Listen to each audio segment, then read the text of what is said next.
Good morning guys! Teacher A here and welcome to Gurong Pinoy sa Amerika. So for today, ang lesson natin ay word problems involving ratio and proportion.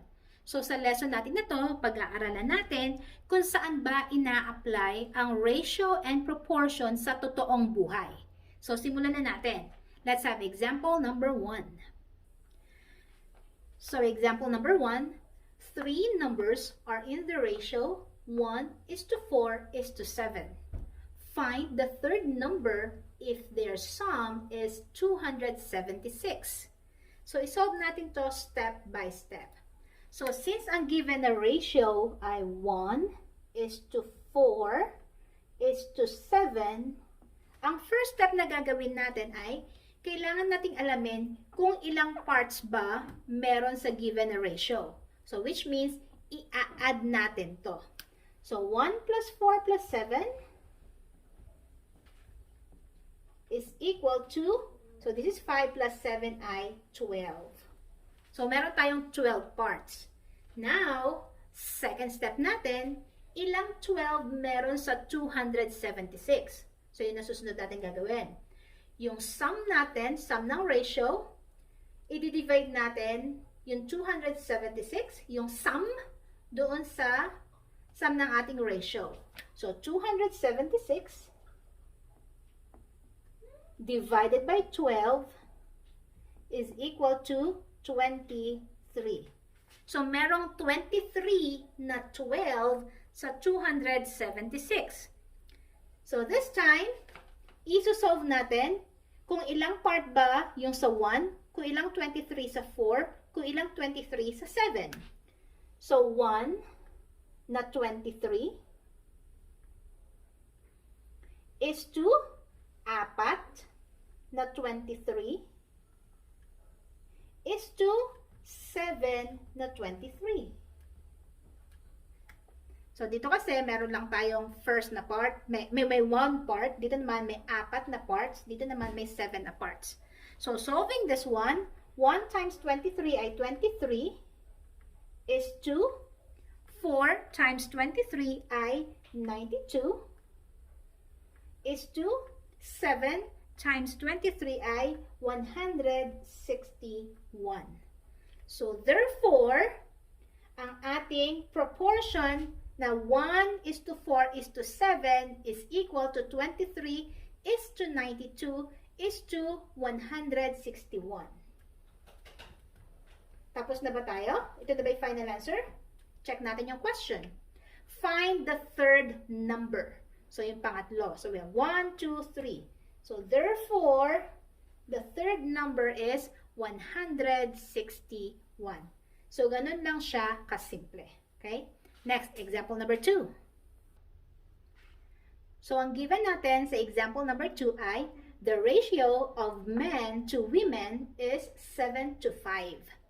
How many women are there if there are 350 men? Okay? So, sulat muna natin. Ang sabi, men to women. So, merong 7 na men. Give me a sec. So, 7 na men sa kada 5 na women. Yan. So, sinulat ko yung ating mga units para hindi tayo malito. So, equals. So, in the first step natin, is-set up natin ang ating proportion. So, men to women ang ating ratio. So, 7 men kada 5 women.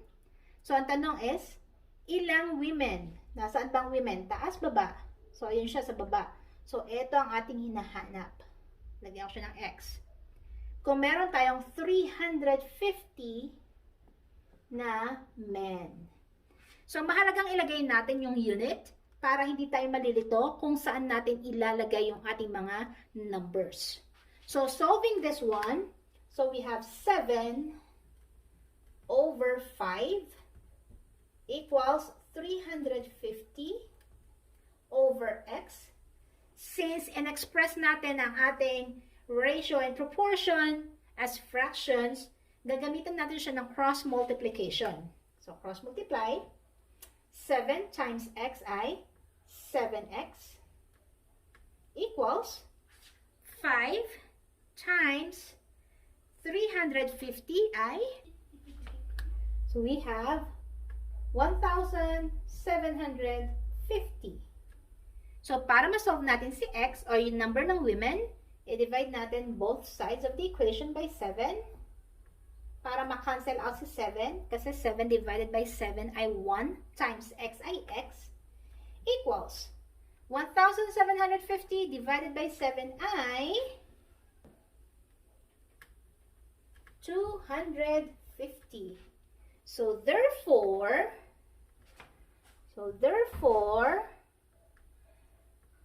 there are 250 women. Yan. So, since word problem siya, don't forget na yung final answer natin ay yung answer mismo sa question. Hindi lang yung number na sinolve natin. Okay? Next, last example.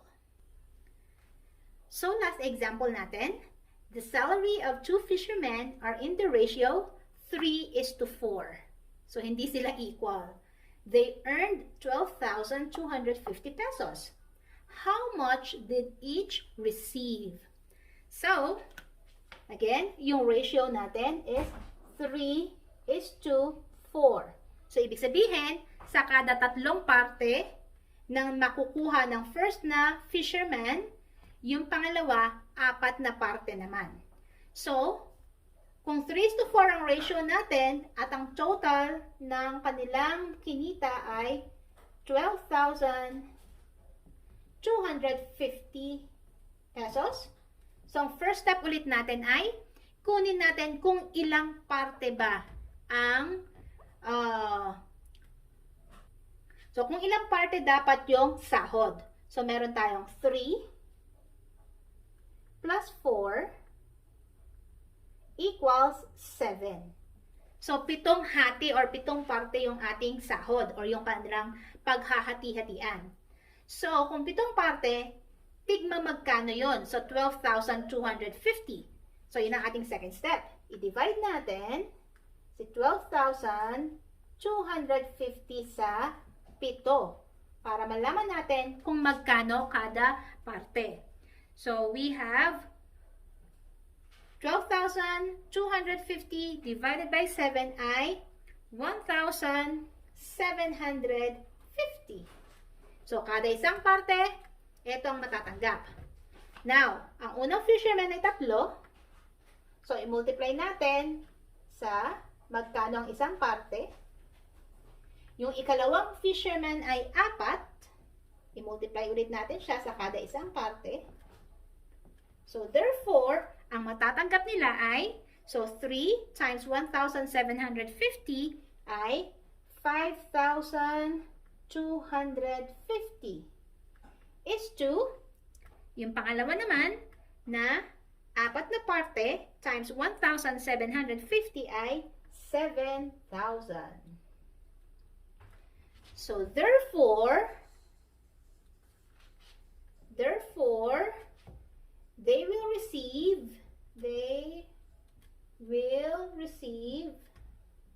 magkano?